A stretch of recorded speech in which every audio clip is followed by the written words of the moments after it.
Welcome.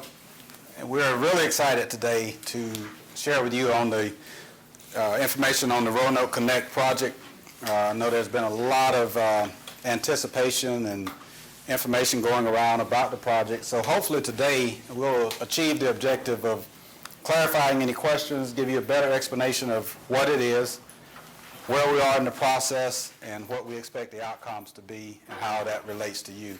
I do want to leave some room in this meeting, as you notice, that we have, this is the main topic for the meeting today, so we will have a lot of time for Q&A and make sure we have all the questions answered. So let me focus a little bit on just the name that you see here for the project. It's actually a smart grid broadband project funded by Roanoke Electric Cooperative. What you're going to hear today is information, a lot of information about the approach we're taking, and what we hope to really get across is that this is, to us, more than just an internet project. While it means that a lot to a lot of people, there's some major ancillary or primary benefits that will come from it. Let me just see by a show of hands how many of you are actually Roanoke Electric Cooperative members other than Ms. Wynn. I know she is. She's a big consumer. So a good portion of you are member owners, and so that's going to really focus, but it is a broader conversation that we'll have today. So the project itself is actually broken down into two phases. First is the phase one of the project deals with something that actually has already happened. We'd say it's probably about 95% complete. And that phase one of the project is where we decided as a cooperative to create and build a fiber optic network. And it's a communications infrastructure that is connecting all of our distribution substations. And the substation is basically where the major power comes to Roanoke Electric. That's where our ownership starts, and we take that power that comes from a larger transmission company and we distribute it to all of our 14,500 member owners. But those substations are very critical to our operation. And we have connected all of those back to our office by way of a fiber backbone. And then that project is almost complete. The phase two of it is which really gets where more people have a lot more interest is, well, once you get beyond connecting all of your substations, how can you leverage that in the community? And that's the part that we're focusing on quite a bit. And the first component of that is, anytime you start a major project like this, now I'll say we know a whole lot about electricity. We're good at it. I'll even go that far. I say we're pretty doggone good at electricity, but we know very little about broadband, about internet, about what's involved in that. So our approach has been very cautious. I know sometimes you may wonder, well, why can't we move a little bit faster? But we're being very cautious in our approach because, quite frankly, there's a lot of attention on this project, and there's a lot at stake, and we can't afford to make a big mistake with it. So we're taking baby steps to make sure we get it right. So in any project, if you want to do that, you start out with a pilot.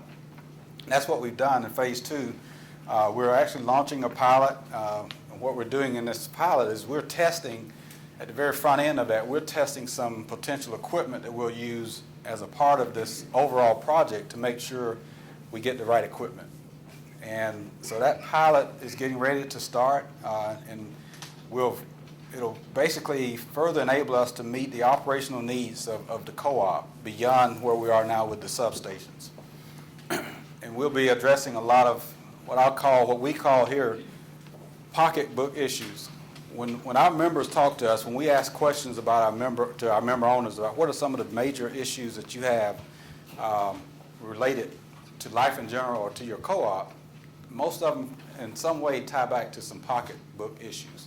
How can I reduce that electric bill that you send into my home every month? We're very focused on that, and this project has a lot of ways that it's going to help us address that. We can also use this project, the major infrastructure, to bridge or bring high-speed internet to the co-op member owners. and this could be bridging the digital divide. Is there a digital divide in northeastern North Carolina? Absolutely. There is. And where my mind always goes is with children. And it's not to exclude anyone, but when our kids leave this region and go to UNC Chapel Hill or UNC Greensboro or North Carolina A&T State, I had to say that or he was going to kick me. When they come out of this region with this digital divide, are they less prepared than they need to be to compete with people from Raleigh and Charlotte and those places? Absolutely. So we understand that, and that's another way we feel like we can address this. We can use this project to address that. So again, a little bit more about phase one. I've already covered this, but you can see a map on this side. These lines represent what we've already done. This red line represents a fiber infrastructure, piece of fiber infrastructure that's already in place, been in place for several years now. And we have leased some of that fiber from an organization called MCNC, and they have a statewide fiber network. We're tapping into that network to, you may not be able to see it in the back, but these little yellow dots right here, here, here, and here, those are our substations that I mentioned earlier. And then, of course, our office is somewhere right here in the center of all of this. So we made that connection. That's almost complete, as I mentioned. Now, in 2017, our team has actually made the decision. We're studying a lot of technology that can help us better serve these 14,500 meters accounts and member owners that we serve. How can we keep the lights on? How can we keep outages from occurring? How can we predict outages before they ever happen? How can we put services on our system that will help reduce the cost of power that we pay for? How can we we call it demand response. How can we reduce what we pay for electricity? That's a major part of phase one. And we're still in the study phase of how we can take this ring and further develop it and make it more cost effective so that we can become a more efficient electric cooperative. Now, phase two of the project is broken down into two components. The first part of phase two, which we're getting ready to start in just a few weeks, is what we're calling it is an equipment beta pilot. As I mentioned earlier, what type of equipment do we need to deploy? And Angie and Joe are going to talk more specifically about the equipment that we're looking at and the approach we're taking. But we're trying to figure out, there are two major manufacturers of equipment that we're looking at. So in this very first phase of the pilot, we've drawn a couple of circles right here close to the office. We felt like it needed to be close to the office so we can very easily monitor what happens with this pilot. And we're going to be looking at the wireless equipment. This will be you may hear terms like fiber to the home. Anybody ever heard that term, or fiber? Well, fiber to the home means a company's going to take fiber optic cable to every person's house. That's not what this project would do. We're using a hybrid, a combination of the fiber infrastructure that we have and fixed wireless technology to get the high-speed signal across from place to place. So to test that, that's a big part of this initial phase. And we're also going to be putting on some what we call smart grid devices that will go inside of the houses, about 60 homes we've identified. And this gets to the pocketbook issues. These devices that we're going to be putting in as the internet service comes alive are devices that can help reduce the electric bill on a monthly basis. So that becomes the total picture of this project, is that while we're bringing high-speed internet, let's go ahead and make sure we address those pocketbook issues at the same time. Two kinds of devices that we're looking at is smart thermostats, the ones that can, when you're not at home, it can raise or lower the temperature so that you don't use electricity when you're not there. To pull probably the biggest appliance in your house that uses electricity, that's your heating, ventilation, and air conditioning system. And the other big user of electricity is your water heaters. So we're looking at ways that we can control the devices that also produce, or generate electricity or cause electricity to be used. But neither one of those will work if you don't have access to the internet. So as you can see, that really makes a difference.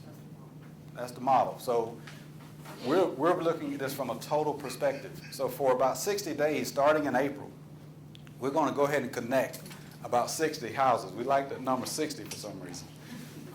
So we've identified a couple of areas right here close to the office along 561 that we're going to go ahead and bring the internet service.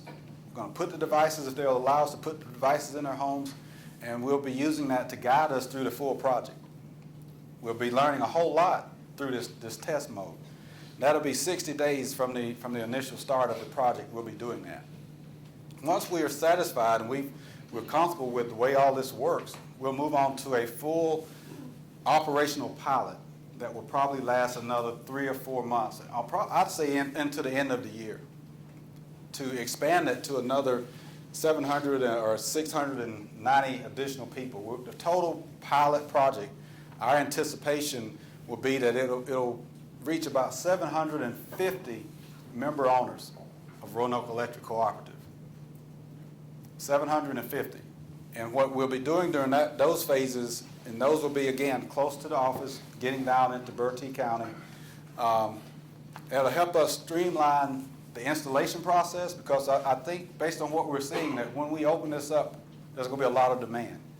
And we can't fumble the ball when that happens. We've got to have all of our processes in place. We've got to know how to handle the customer service when someone calls in.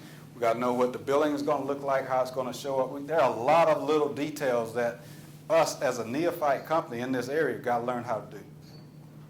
So we're going to spend our time making sure we get all of those processes in place so that when it does become fully operational, we'll be ready and we'll do it right. Is that fair? So I know we're testing patience because some of you wanted this yesterday based on the feedback we got from some of the surveys we've done, because you need it, and we understand that, but we'd rather get it right than to rush and not do it well. Okay?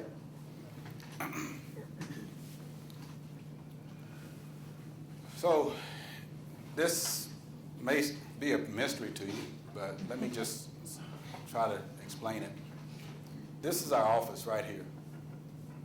So the pilots will run, this is going back towards Rich Square. This is 561, where 481 cuts down towards Orlando and gets on down all the way into going to this is 305 Highway 11 here, going down into this area.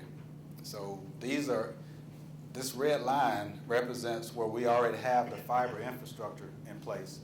So we'll be building off of that to cover areas around this fiber with the fixed wireless technology that we decide we're going to use.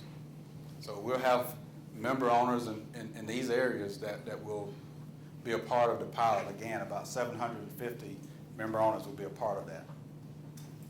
And the reason we selected this area is because it's in close proximity to the office, and we feel we can better manage it here. So we wanted a controlled environment that would allow us to really test this area. Okay? So that's the pilot area. You probably have sheets of paper in front of you, so be jotting down your questions as we go through, and we'll capture them all at the end. So what does full deployment look like? After we go through all this testing, we learn everything we can learn about it. Once we've done that, we see positive outcomes based on the test. We don't see any major hurdles that we can't overcome. We want to provide, expand this whole smart grid broadband program across our entire service territory. And what typically happens in a project like this, and I don't see this being any different, is that we will set up a project schedule. And a lot of it's going to be based on feedback we've gotten from the existing crowd fiber survey. Many of you have already, how many of you filled out a crowd fiber survey for us? Almost everybody. If you haven't, we're going to give you that opportunity before you leave today, but we'll be looking at that because that will give us a good sense of where we see the largest demand and what makes sense from a project scheduling standpoint. Corey will be really helping us figure that out. It'll be a combination of where's the demand and what makes sense from an operational standpoint, from a deployment scheduling standpoint, to go ahead and do and get this done as quickly as possible. So the deployment, again, would begin around the current fiber build that we showed you on the map, and we'll expand out from there into our full territory. And this decision, as we go through this, no later than January of 2018, we'll have that decision and hopefully a schedule that we can all rely on to start full deployment. And I'll get our experts to really talk about, in terms of potential timing of a project like this. I don't want to get out of school or over my head on that. So let's talk a little bit about some benefits. And I break these down into two major areas.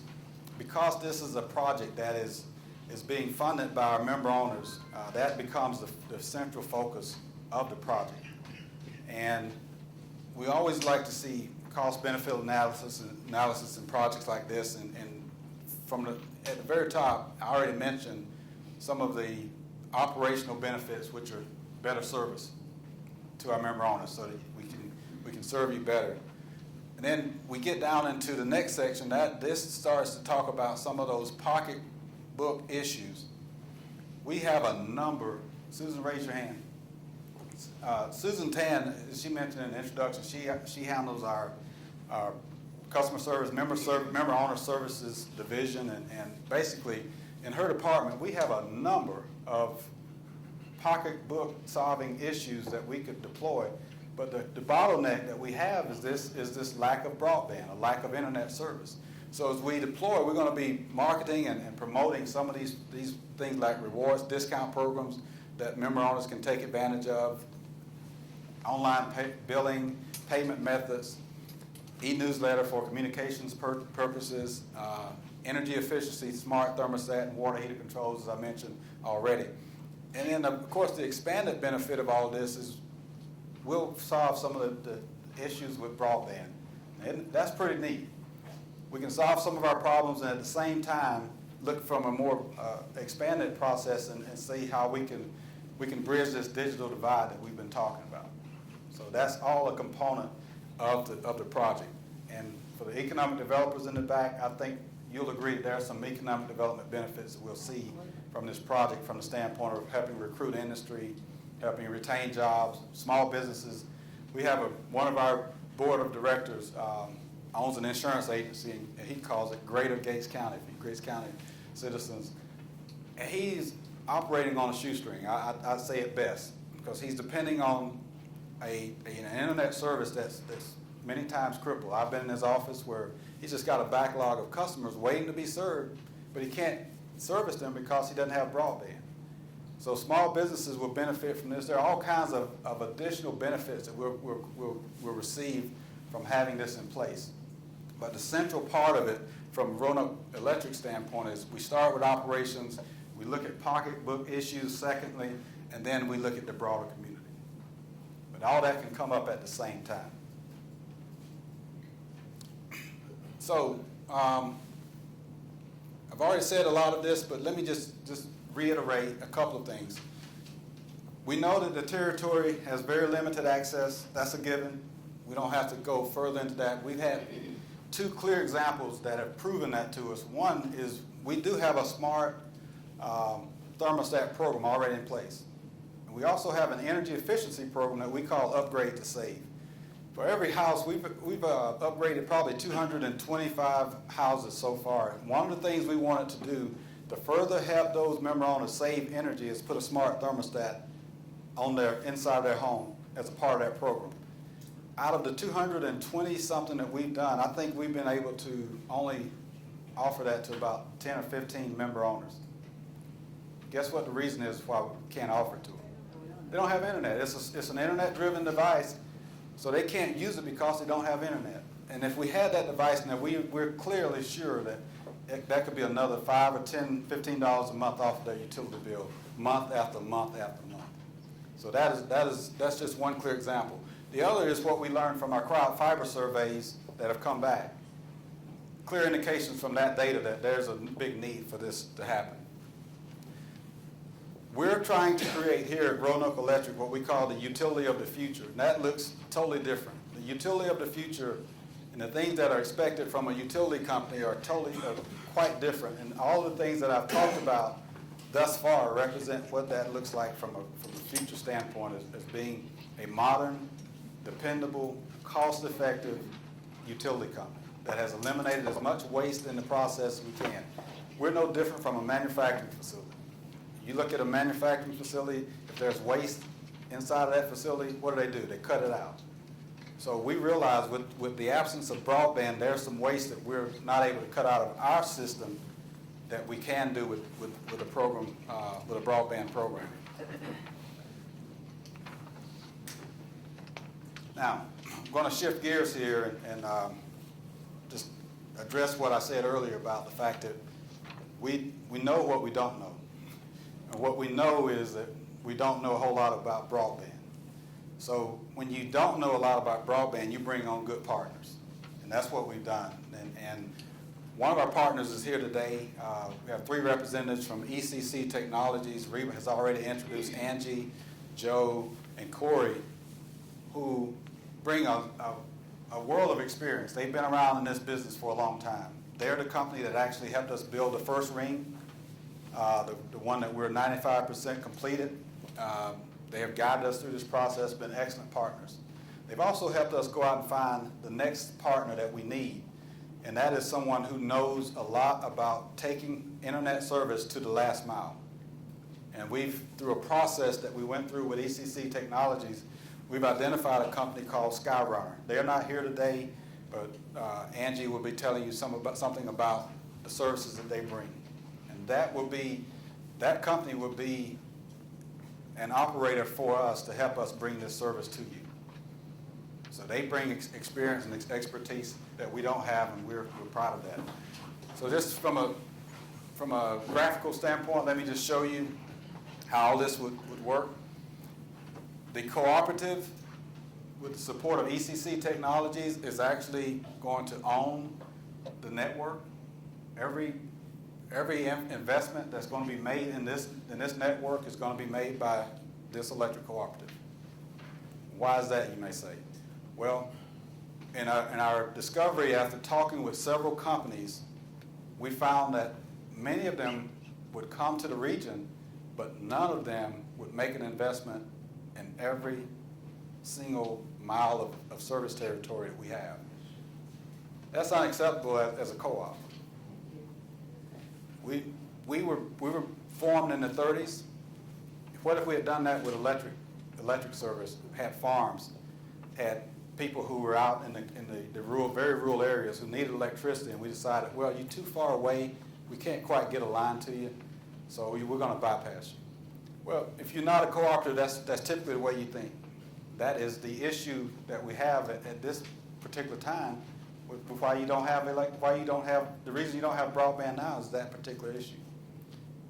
A private company just is not going to do that. We're a not-for-profit electric cooperative, and that's a part of our fiber is to serve every member. If we're going to do it for one, we need to do it for all. So for that reason, we took this project under our own wings and said, we're going to do it. We're going to take the investments that our member owners make in this organization. We're going to provide something that they're screaming at us saying that they need. And that's what we do. So that's the rationale for us taking that lead. Now, what we have also done, because we're not, as a cooperative, we're not, legally, we can't run a broadband company. So we had to create a company subsidiary that we call Roanoke Connect Holdings that has legally gone through the process of being eligible to provide broadband to the member owners. And that's what this company does. This internet service that you will receive will come through Roanoke Connect Holdings. Now, a couple of relationships external to this, we've already talked about ECC Technologies, but Skyrunner will serve 2 roles in all of this. They will operate the fixed wireless broadband service for us. We've we've actually worked on an agreement with Skyrunner to do this for us under the supervision of ECC Technologies, who is our owner's agent. They will hold their feet to the fire. They will make sure they go through the right steps, and they will protect your interests and our interests. The other thing you've heard me refer to throughout this conversation is the services that I've been talking about have been to Roanoke Electric Cooperative. Now, we're also in negotiations, or not necessarily, we're in discussions with Skyrunner, since they're going to be in the region being an operator for us. We've broached the conversation, since you're up here, why don't you set up shop and provide service to non-Roanoke Electric members? Because there's a big demand for that. We got feedback from the surveys from not just our members, but for folks who are not member owners of Roanoke Electric. Because of the way we're structured, we feel that it's imperative that we keep our investment strictly for our member owners. But to serve the greater community, we think we have a partner that may have a huge interest in doing that. And we would support them in that if they make that decision. So in essence, with that type of structure, we could cover the region for our focus, which is Roanoke Electric member owners, and for the greater community, for folks who are not member owners of Roanoke Electric. Does that make sense? Okay, so let me stop here. I'm going to pass the baton over to Angie Bailey, and she's going to talk more about some of the specifics of the pilot and the relationships that I may not have covered. So I'm going to turn it over to you, Angie.